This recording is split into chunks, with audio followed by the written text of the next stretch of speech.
Mende luzetan zehar eta gaur, badira urtero arbola bat botatzen duten euskaldunak. Honelaxe ospatzen dute udako solstizioa ekaina bukaera aldera. Zuhaitz bat hautatu, behera bota eta plazaren erdian jartzen dute jaiaren epizentroan.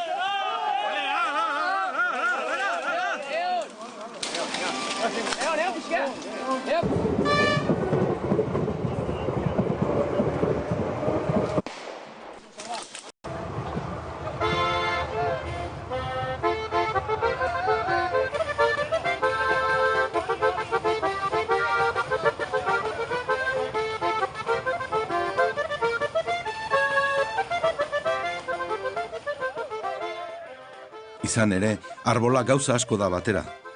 Sustraia da eta iraupena ere bai. Etxea egin dezakegu berarekin. Aita babeslea da baita ama elikatzailea ere aldi berean. Industriondoko euskal gizarte aurreratuan, oraindik badira antzeko ohiturak, beste garai batzuetako oihartzunak ekartzen dizkigutenak. Gaur ez bezala, orduan natura izaten zen gizakiaren jokaleku bakarra.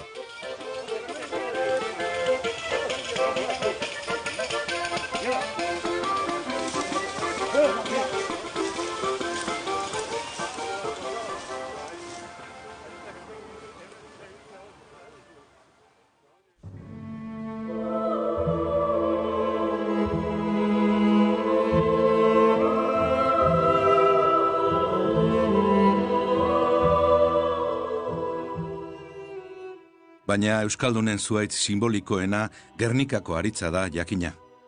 Arbola honen aurrekarien itzalera biltzen ziren euskal agintariak eta hementxe egiten zieten men euskal foruei Gaztelako erregeek ere.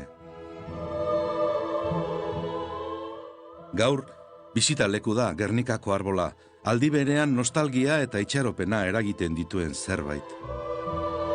Shelter eta etxea. Babesa eta aterpea, ez dira nola halako tituluak.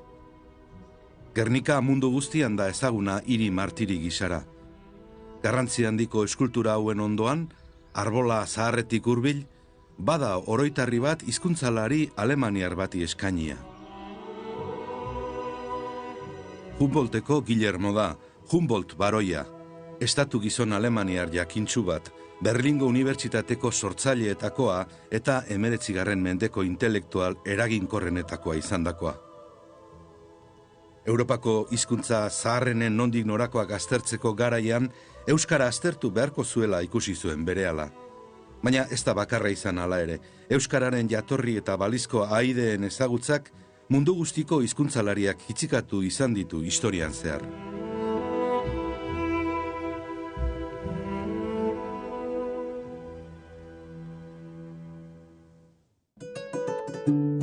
Gaur egunean erabiltzen diren hizkuntza europar guztiak bi talde nagusiren ondorio dira. Bi talde horiek, laku handiak balira bezala, kontinentearen azalera guztia betetzen dute. Gehienak hizkuntza indoeuroparren artekoak dira. Hizkuntza germanikoak esaterako. Alemana, ingelesa, daniera edo suediera. Hizkuntza helenikoak grezierarekin. Latinaren ondorengo diren erromanikoak, espainiera, frantsesa, portugalera, italiera, oksitanera, katalanera, galegoa edo errumaniera. Hizkuntza eslaboak, errusiera, poloniera, txekiera, eslovakiera, esloveniera eta kroaziera. Baltikoko hizkuntzak, letoniera eta lituaniera. Albaniera eta armeniera ere bai.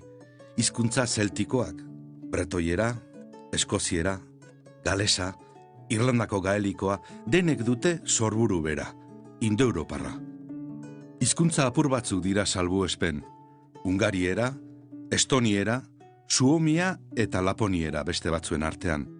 Hizkuntza fino-ugrioak deitzen direnen tartekoak dira. Bi familia handi hauek, indoeuroparrak eta fino-ugrioak estaltzen dute egungo azalera europar guztia, hainbeste jatorri desberdineko hizkuntzak biltzen dituen Kaukasoa kontutan hartzen ezpada jakina. Bada baina, aiderik ezagutzen etzaion hizkuntza bat, aipatutako bi talde handi hoietan inola ere sartzen ez dena. Geure hizkuntza da, euskara, Europako herri zahar garen euskaldunon mintzaira. Hementxe bizi gara mende eta mendeetan zehar, Kantauriko itsasbazterrean, Bizkaiko golkoan, gaur Espainia eta Frantziako estatuenak diren lurretan. Euskararen enigmak hizkuntzalari eta zientzilari ugari erakarri izan du historian zehar. Hoietako bat izan zen Humboldt ere. Nondik dator gure hizkuntza? Litekeen alda bakarrik eta isolaturik sortu eta garatu izana besterekin harremanik izan gabetan, ala desagertutako familia ezezagun bateko partaide da.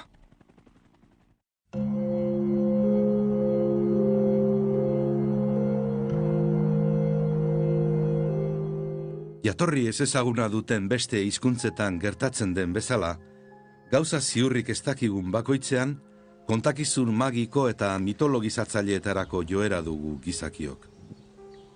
Euskararen inguruan ere, ugariak izan dira belaunaldiz belaunaldi entzun izan diren adierazpen fantastikoak, denak ere, jatorria eta isolamenduaren arrazoiak argitu nahian.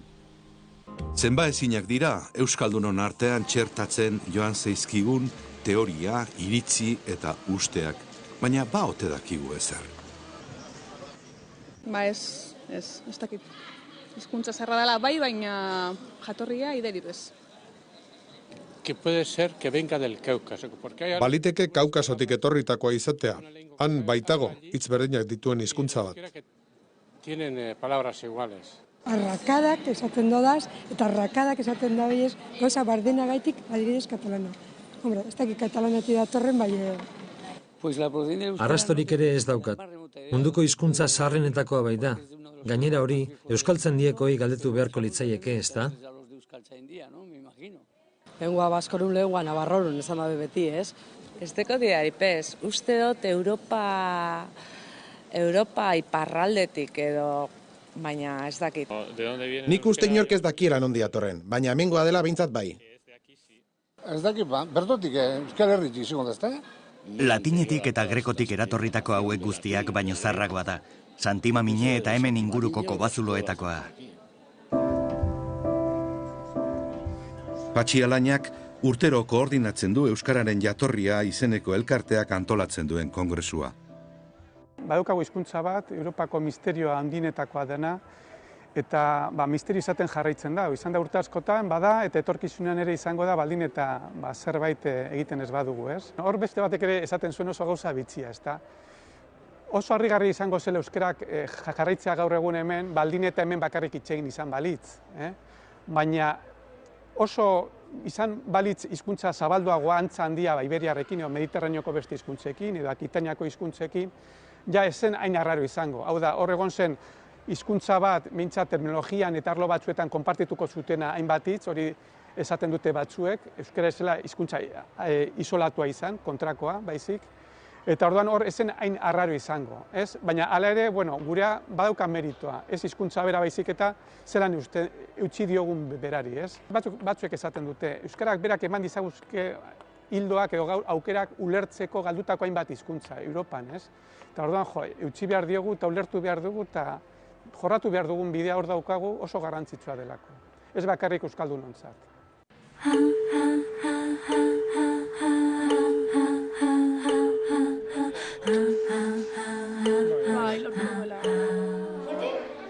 Zergatik sortzen da hainbeste teoria eta iritzi-miritzi gure hizkuntzaren inguruan? Zerk eragiten du hori?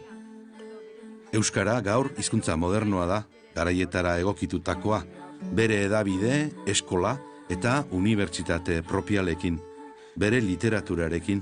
Baina horregatik ez dio uzten ahal Pirinioaren bi aldetara eta Kantauri itsasertzean galzorian den hizkuntza txiki izateari. 800.000 lagunek baizik ez baitu hitz egiten. Gainera, hauek guztiak dira derrigorrez elebidun, frantsesez edo gaztelaniaz, mugaren zein aldetara bizitzea egokitu zaien. Zerk kezkatzen ditu beraz mundu guztiko zientzilariak, zergatik ematen diogu hainbesteko garrantzia geuk, euskaldunok, geure hizkuntzaren jatorriari. Zergatik esaten dugu horren maiz, Europako zaharrenetakoa dela.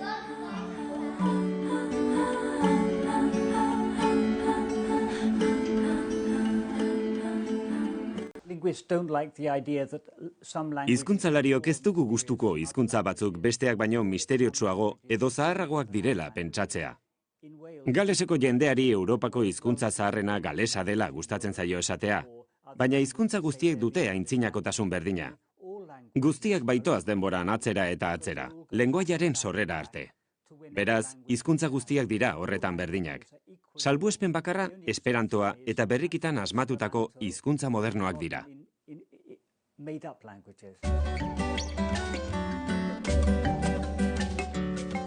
Hawaiko Manoa Unibertsitateko Lyle Campbell irakaslea jakituna da Ameriketako hizkuntza indigenetan eta uralikoetan. Munduko adituenetakoa da hizkuntza isolatu kontutan eta hizkuntz konparaketaren metodologian. Hizkuntza isolatua senide ezagunik ez duen hizkuntza da. Beraz, isolatua dago hizkuntz familia batean bizirik eratzen den senide bakarra delako. Zehatz mehatz esaterik ez dago, baina munduan 130 bat hizkuntza isolatu daude.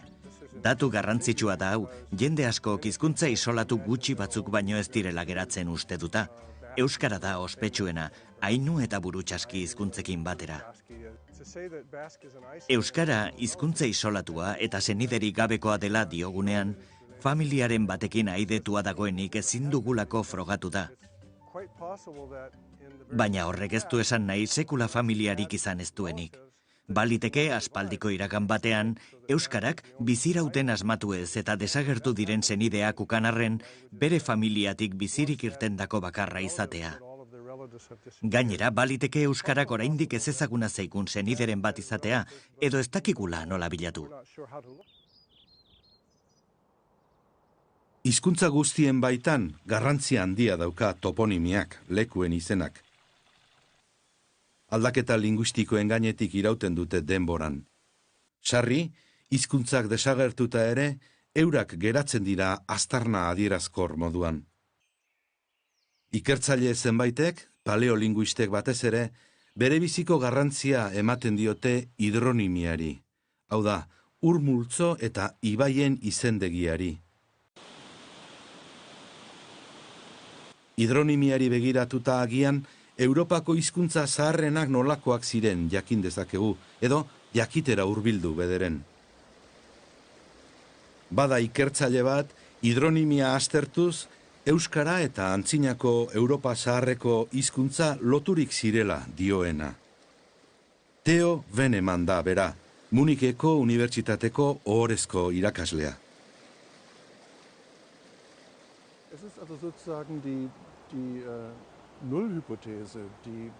Pentsaera funtsezkoena da, Europa glaziazio ostean populatu zuten jendeek erabiltzen zituzten hizkuntzak aidetuta zeudela oraingo euskararekin. Horiei guztiei hizkuntza baskonikoak deitzen diet.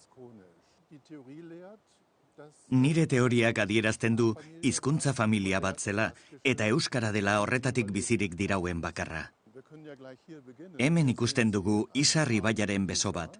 Eta Isar ibaiaren izena azaltzeko modu honena hasierako elementua is hori banatzea da. Elementu hau oso ondo interpreta dezakegu euskararen laguntzarekin.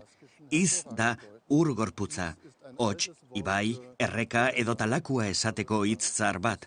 Gaur egungo euskaran modu horretan ez dagoena. Beste adibide bat gaurko euskararen ur-ura hitza da. Hori aurkitzen dugu aldaketarik gabe uraj izenean. Hau da, ur hitza oinarri duten ibaien, kokaguneen eta hirien izen alemanetan. Uraj, edota diptongazioarekin, auraj. Aj eranskin alemana da, ibaia esan naia duena. Ur edo aur zarrak jadanik ulertzen ez zirelako. Auerbach, kontaezinala errekatan aurkitzen dugu, baita izen horretatik ondorioztatutako herri eta hirien izenetan ere. Baina, jakina, hizkuntza indoeuroparrean aditu diren guztiek ez dute berak bezala pentsatzen. Javier de Osek, esaterako. Gai deserosoa da niretzat. Theo Feneman, germanista modura eta hizkuntzalaritza orokorrean profesional handia da, baina halako batean ez dakit zergatik bideo karretik joan da. Aditu askori gertatu zaio hori. Nire ustez bere teoria guztiz faltsua da eta ez du inolako oinarririk. Toponimo horiek ezin dira inola ere euskararen arbaso izan. Eta gehiago esango dut. Gehienak indoeuroparrak dira argi asko. Toponimian, elementu isolatuak ez du inoiz ezertarako balio. Munduko edozein tokitan aurki baitezakezu antzeko zer edo zer. Eta batez ere, kointzidentziarako aukerak oso handiak dira erro monosilabikoekin lan egiten duzunean. Tren baten diseinun, kontutan hartzen din gauzaik garrantzitsunak, lehiaren erostasune, sisteman, segurtasune eta iragarritasune.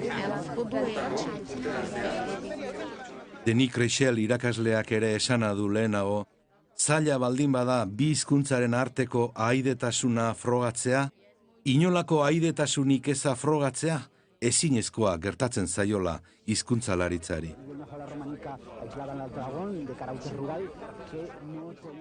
Alaba, mota desberdinetako arrazoiengatik, ezin konta izan dira euskararekin ahaidetu nahi izan diren hizkuntzak.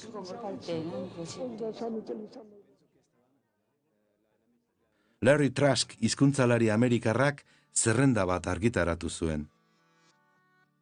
Euskarari loturak ezarri zaizkio besterik ezpada honako hizkuntza hauek guztiekin.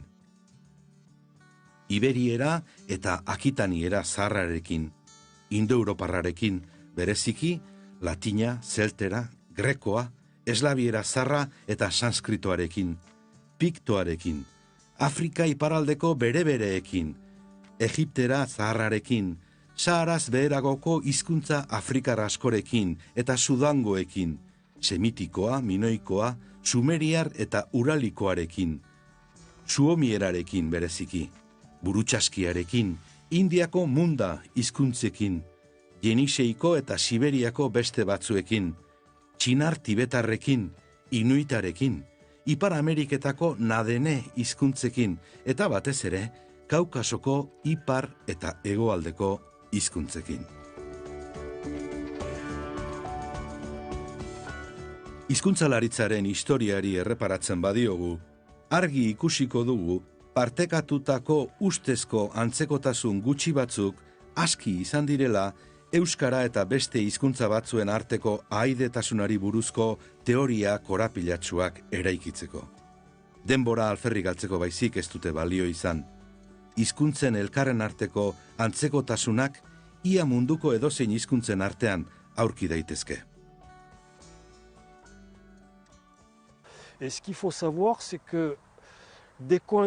Argi eduki behar dugu formarekin lotutako antzekotasunak zein nahi hizkuntzatan aurki ditzakegula. Euskaraz eman esaten dena, boli kostako abure hizkuntzan man esaten da.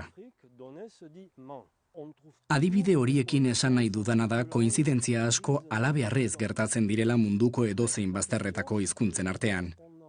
Baliokidetasuna benetan interesgarri bilakatzen da erregulartasunak aurkitzeko moduan, askotan gertatzen denean, erregulartasuna ez baita halabeharrez sortzen.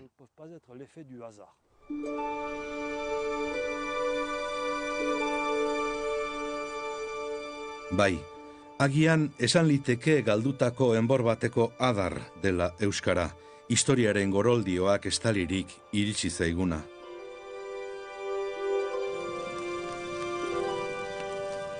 San Juan Sua ez da euskaldunon gauza bakarrik, baina gure artean Europako gainerako lekuetan ez bezala, antzinateko hizkuntzan jarraitzen dugu hizketan, duela 2, 3 edo 5.000 urteko hartatik eratorritako honetan.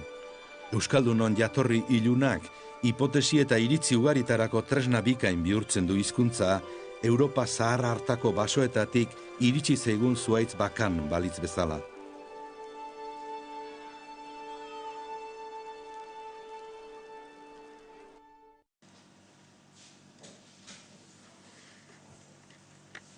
Genetika da, era honetako ikerketetara sarri etortzen den beste zientzietako bat.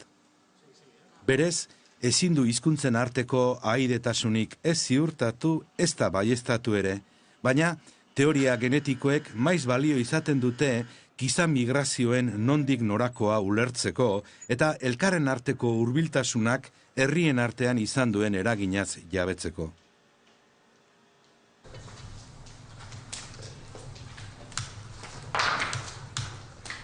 Badakigu esaterako, duela 20.000 urte inguru, gaurko euskaldunon arbasoak bizi zirela kobazulo hauetan. Hala ere, ezin jakin, zein zen ahotan zuten mintzaira.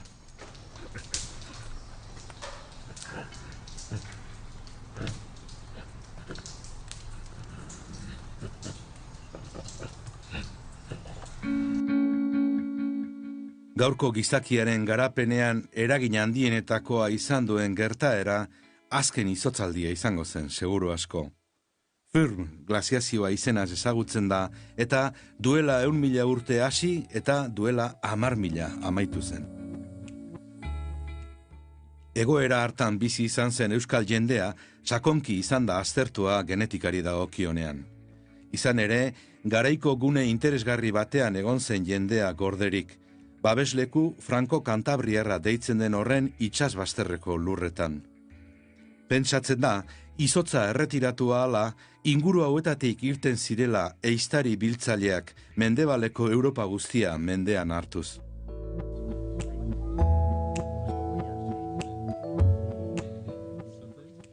Genetikak loturak ezarri ditu berrikitan euskal jendea eta kontinente Europarreko beste zenbait herritakoen artean. Horixe da behintzat Stephen Oppenheimer idazle eta genetista britainiarrak dioena Britainiarren jatorria izeneko liburuan. Emaitza zehatzak dakartzatek gure gurasoen gandik jasotzen ditugun geneek, amaren gandik jasotzen dugun DNA mitokondrialak eta Y kromosomak alegia. Emaitza horiek, euskaldunak eta Britaniar uharteetako biztanleak oso antzekoak direla baieztatu dute. Nire lana Y kromosomaren ikerketan oinarritu da, eta ikusi dut fluxu genetikoaren norabidea Euskal Herritik iparralderantz doala. Gaur egungo populazioaren ikerketatik atera ditugun konklusio nagusiak bi dira. Alde batetik, Euskal Herriko propio eta berezkoak diren leinu edo askaziak badirela, oso argi ikusten direnak, eta gero Europan zehar zabalduz joandakoak. Eta beste alde batetik, paralelismo bat dagoela zonalde honetako askazien eta Britainiar uharteetakoen artean. Ziur aski honek esan nahi du, Britainiar uharteetako gaur egungo biztanleak gure zonaldean kokatuta egon zen Franko-Kantabriar babesleku hartakoen ondorengoak direla. Lehenengo nekazariak iritsi aurretik gertatu zen hau guztia. Neolitikoa baino lehenagoko leku aldaketa da. Hortaz, Britaniar uharteetako arbasoen 3 laurdenek euskal jatorria dute. Hori bai, aspaldi iritsi ziren. Agian orain dela 15.500 urte hasiko ziren. Amaitu berriz, ez orain dela 7.500 urte baino lehenago. Oppenheimer Britainiarrak bezala, euskal genetistek ere aztertu egin dituzte glaziazioaz geroztiko migrazioak. Euskal Herriko Unibertsitateko Biomix taldearen helburuetakoa da euskal jendearen garapenaren historia eta gaurko euskal herritarren ondare genetikoaren berezitasunak jakitea. Ikerketa egin dute bertako 500 pertsonaren DNA aztertuz. Irlandar, Britainiar eta euskaldunon DNAren inguruko aurkikuntzok aipatzeaz gain, genetistek horretarako egon diren arrazoiak ere erakusten dituzte. Baina zer dauka ikustekorik hizkuntzak honetan guztian? Euskal biztanleria oso toki berezian bizi da. Barrera geografiko oso zehatzak ditu.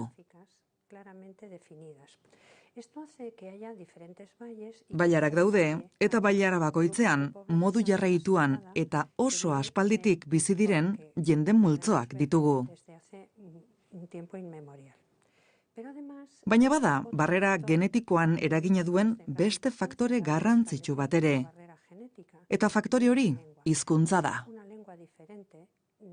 Euskara hizkuntza desberdina denez, komunikazio ona ahalbidetzen du Euskal Herriko biztanleen artean, Eta aldi berean komunikazio hori zailagoa bihurtzen da beste pertsonekin.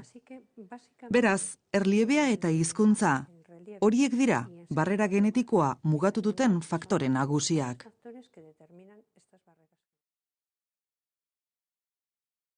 Lingua baskonun, lingua navarrorun, langue basque, lingua vasca, lingua vasca, lengua vasca, lengua vasca, Basque language, Baskische Sprache, Baskische Tal, Baskik Spro, Bask Sprok, Baski Jasik, Jelzik Baskiski, Baski Esik, Baskitski Jasik, Basko Shimi, Bask Nielb, Baskiki Glosa, Basuku Go, Aluga Baskia, Urrulimi Baski, Enkobe Basko, Baskeren Lesu, Uzuelelu Basko, Ludimi Bask, Pachike Diu, Usia Libask, Euskera, Iskara, Euskeria, Euskerie, Euskara gure hizkuntza da.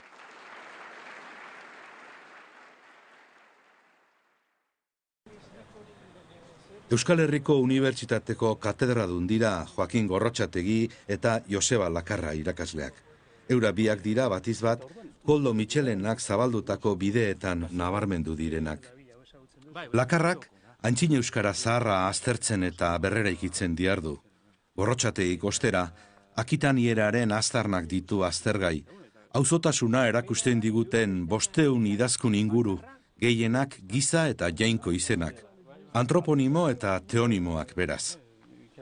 Julio Cesarren hitzetan, Akitania zaharrea mintzatzen zen Akitaniera, Garona ibaiak eta Pirineoek zedarritzen zuten lurraldean.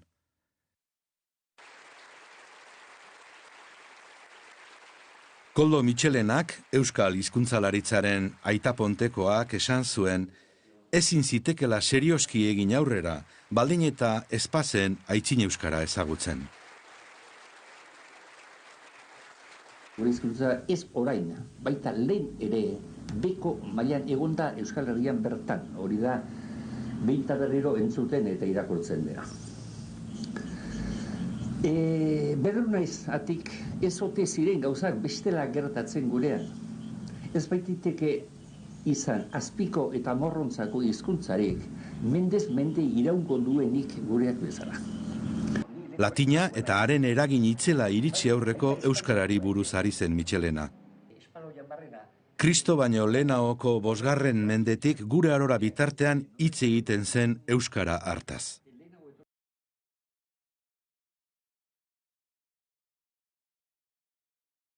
Joakin Gorrotxategik ere aitzin euskara du lanerako gai. Arretaz begiratzen die berak, orain arte aurkitu diren Akitanieraren ia 500 lekukoei. Gehienak pertsona izenak dira, eta 200 inguru jainko eta jainkosenak. Guztiak dira, euskara eta gaztelaniaren lehen testutzat hartzen diren Donemiliaga kukulako glosa ospetsuak baino 1000 urte inguru lehenagokoak. Andraskoen artean, oso gaurko edozein euskaldunek ulertuko lukeenak dira esate baterako andere eta andere izenaren deribatuak, anderexo edo anderexe esate baterako, edo ezagutzen dugu beste bat ere neskato deitzen zena. Gizonezkoen artean, aurkitzen dugu esate baterako gizon eta gizonen deribatu batzuk, gizon bon edo gizon ten, edo zenbe eta zenberen deribatuak, zenbeten, zenbexo, eta lakoak. Izen horiek aztertu ondoren, hizkuntza horren zenbait ezaugarri ere atera daitezke. Ezaugarri horiek batzuk geroko euskararekin, ondo ezagutzen dugun euskara historikoarekin batu egin daitezke, beste batzuk pixka bat ilunean gelditzen dira. Ondorio importanteena eta garrantzitsuena horixe da zuzen ere, dela 2000 urte iparraldean orduko antzinako Akitanean euskara dokumentatu egiten dela. Misterioz betetakoak badira jatorria eta ahaidetasunak, are harrigarriagoa izan daiteke euskarak bizirik jarraitu izanaren kontua. Nola iritsi zaigu desagertu gabe gaurko egunetara? Nola lortu du egitea denboran aurrera? Aldamenetik, ertzetik, ekialdetik, iparraldetik, latinak terrenoa irabazten joan zen, eta azkenien euskara gelditu egin da mendebaldeko ertz horretan. Baina kontua da, eta zergatikan hemen ere etzan ja zeharo desagertu, hori da enigma eta misterioa, beste batzuk, beste gauza bat bilatzen nahi baldin badute ere, nik uste dut, agian misterio handiena da zergatik ez den desagertu euskara azkenengo 2000 urtetan eta batez ere erromatarren garaian. Suerte eukizuela, suerte ikaragarri eukizuela. Txiripa bat izan zela. Hori pentsatzen du nik. Aguanta egin zuela mendietan eta toki apartaduetan nahiko txodo denbora, latina hirietan eta normal egiten zen bitartean, eta aran alaxen iraun egin zuela imperioa erori zen arte.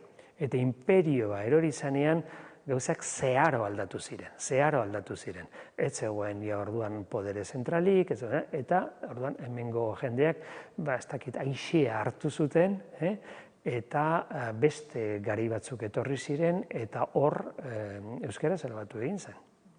Euskaltzaleentzat bezala, zerentzako ere, euskalarientzat noski hori irautea, Metxerena bere momentuan esan zuen bezala, iaia milagro bata, batez ere, esate baterako Humboldt batek esaten zuelarik, duela 100 urte dagoeneko hile izango zela, ezta? Eta, orain dibintzat gutxi edo asko irauten duela ematen du, eta batzuetan aski iraun lezakela ere esperantzarekin.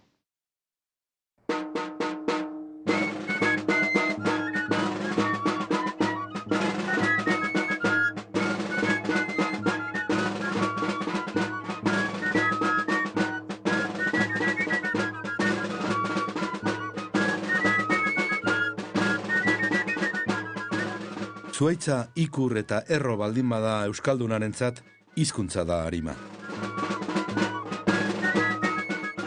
Esana geratu da, euskara dakiena da euskaldun.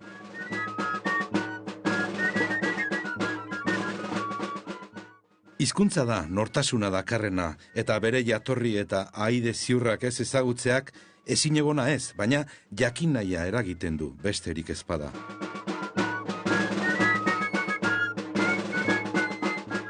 Hizkuntza zurtza da oraingoz, euskara, Europaren bihotzean. Segiko du ordea erakartzen zientzilarien jakin nahia. Bere jatorriaren inguruko teoria berriak piztuko ditu geroan ere. Ahaidetasun ia ezinezkoak denon ahotan dira ibiliko, eta mende luzetako bere biziraupenaz gaitu harrituko.